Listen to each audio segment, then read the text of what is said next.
Today morning when I checked, I found that the glass aquarium aerator water filter has stopped functioning. Now what to do? Disconnected the aerator cum water filter from the aquarium and took it outside in a bucket and started flushing out with a hose using tap water. Plenty of dirt was coming out of the water filter.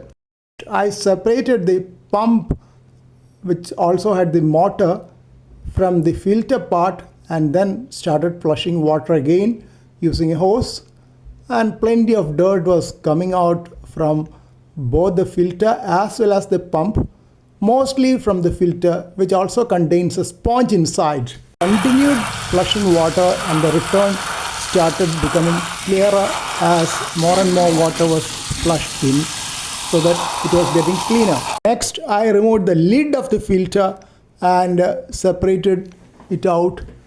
The sponge, you can see it now separate from the filter, and again started flushing once again with a good jet of water from the hose, and plenty of dirt is getting washed away again. So I hope it will become very clean now.